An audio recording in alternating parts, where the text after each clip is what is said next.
Okay, we're going to talk to Jim and Tom about this Ford 2000 here. I was just asking Jim if he had anything that people were talking about Fords, if there was something he particularly liked about some of these. And is there? Do you have a favorite here, Jim, or are you favorite of just a few? Well, if it's a Ford, it's a favorite. Always has been. Always has been. Have you had that same allegiance, Dad? Yep. Yeah. I worked for an Alva student for a long time, but my theory is I can knock any of them down. Okay. So Jim, this is the most unique tractor here out of all these at this tractor show that we had here on 4th of July. Tell us what this beast is, because it doesn't look like the rest of them. It's an offset. It's a 2000 Ford offset. Being offset means you don't sit in the center of the tractor, you sit off to the side. Yeah. It's a cultivating tractor, music planting or whatever, but it's mainly a one-row tractor. So where you're sitting, you can look down beside the engine and transmission and see what you're planting or cultivating or whatever like that. How much, Jim? How many? What would it take to get it? Everything's got a price. So while we're doing this, the guy walks up and says, how much for this offset? You have to make an offer, not make it I yourself. don't want to make an offer, I'm afraid you take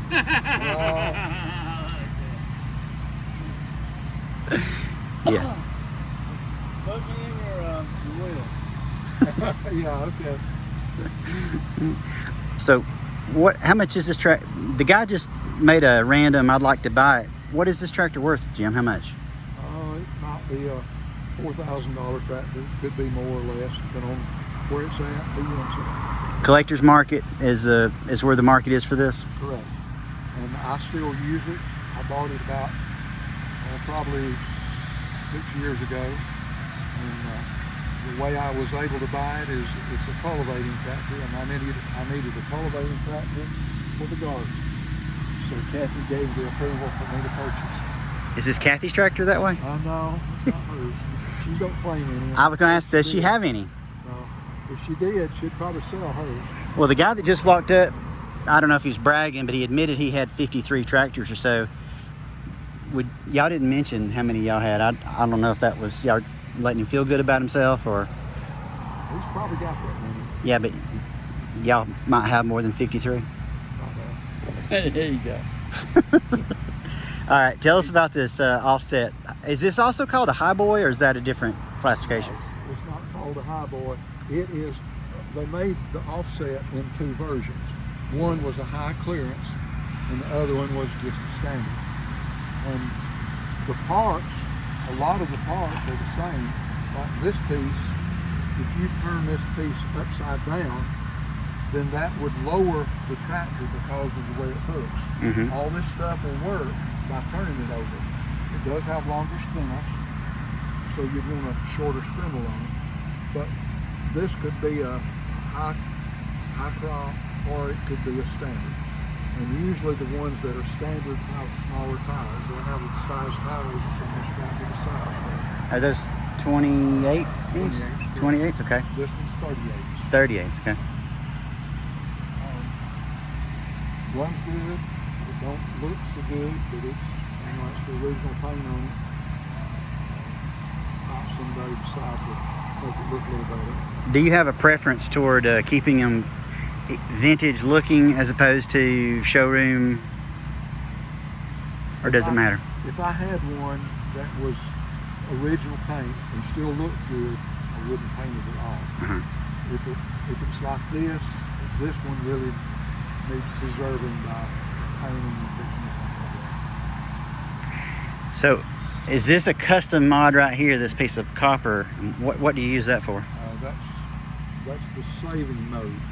Found a piece of copper, so I attached it to the tractor so I wouldn't lose it. It's a recycling tractor too. Yeah. One odd thing about, another odd thing about it is they quit building this style tractor in '64. And I'm talking about this shape here, Okay. the 4-cylinder engine. But this tractor is a '66 model, because when they changed from the 4-cylinder tractor to the 3-cylinder tractor in '65, they did not make a tractor to take this one's place. So when enough people would place orders for an offset tractor, they'd go back in production and build so many, and I don't know whether it was 10 or 100 or what the number was that they had to have to build. But this one was built after the production of these tractors had been ended. Was the front end components, were they prone toward wear and breaking, or is it, I mean, naturally anytime you raise it up that would be a consequence of that, but how, was there a weak spot on this that people commonly had to deal with? Yes. This, I don't know who did it, don't know who bought the tractor new, but they did reinforce this axle knee. Both of them are reinforced.